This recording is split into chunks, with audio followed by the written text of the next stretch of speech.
Okay, let's go.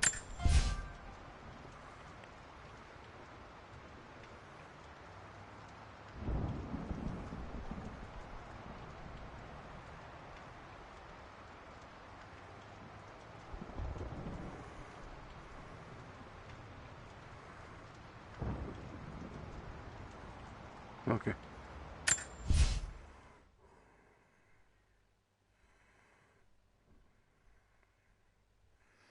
Okay.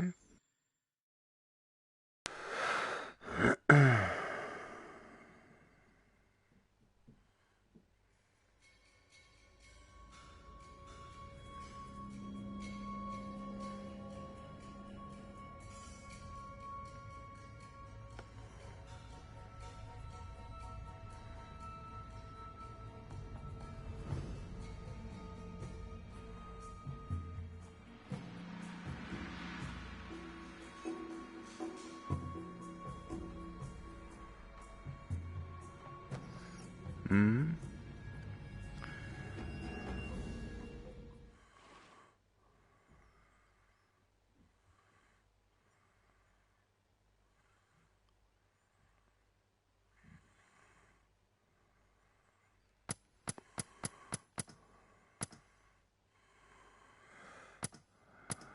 Sure. Final notice to Lara Croft, a current tenant of premises. This is to serve as your final notice for the purposes of terminating your ownership of Croft Manor. You are required to immediately vacate and surrender possession of said manor to Atlas de Mornay, executor of estates. Lara, it is unfortunate that you have forced my hand in this matter, but so be it. As you know, your parents appointed me executor of the estate in the event of their absence. Since your mother disappeared, her death was never technically declared. And given the circumstances surrounding your father's death, it's no surprise that he never drafted a formal last will and testament to account for this circumstance. Unfortunately, you have no legal claims to the estate. I'm willing to negotiate a modest monthly stipend from your trust, but only if you leave the manor by week's end. Don't fight me on this, Lara. Your mother wouldn't want that. Sincerely, Atlas. There has to be a will or some kind of evidence of what happened to Mum in the manor somewhere. Dad's safe.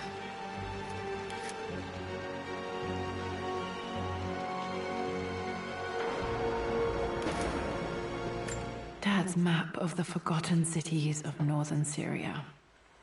He was closer than he knew to finding the Prophet's tomb.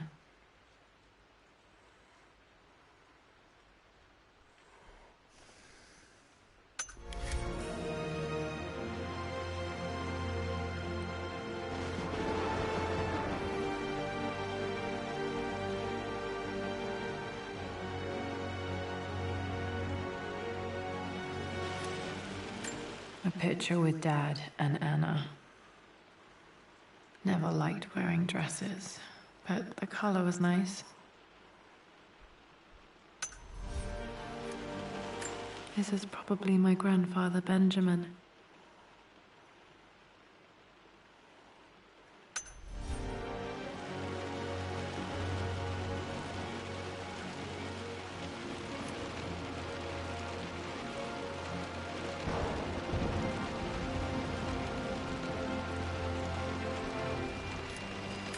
Dad would have liked me to go to Oxford, but I insisted on UCL.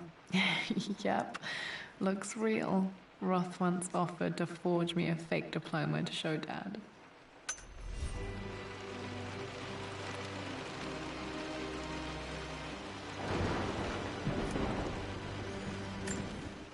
Well, this is a hell of a thing.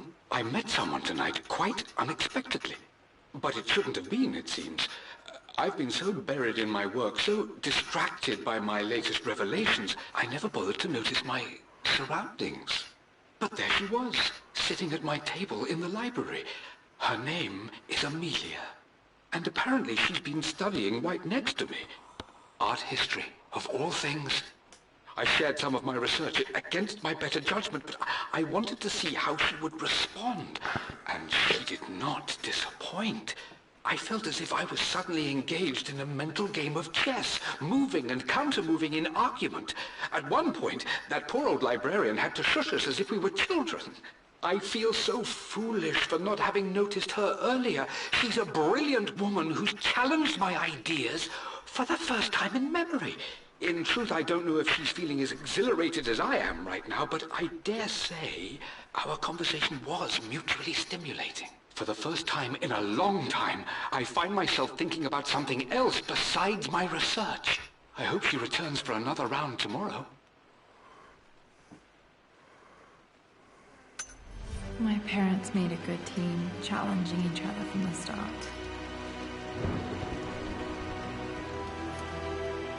My birthday crown. I was so proud of that thing.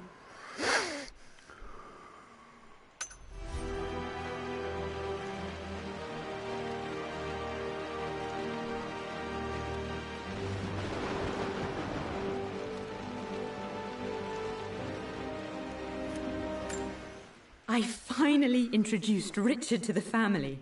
It went precisely how I imagined. Icy but polite grace from mother, indifference and disinterest from father, and thinly veiled contempt from Atlas. Of course they don't approve. To them, Lord Croft is the man who took away their beloved daughter and ruined her long-standing engagement, though I was never going to marry that repugnant Earl of Farringdon anyway.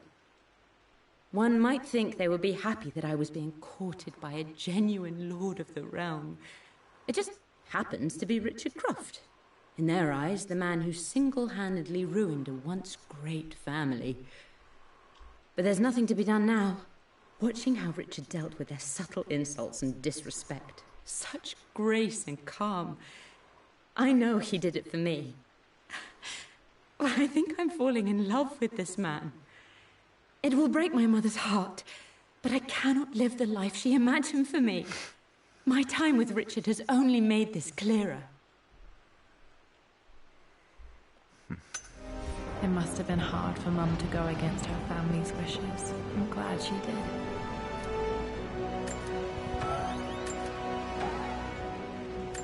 Dad's book about immortality myths might be useful in my research.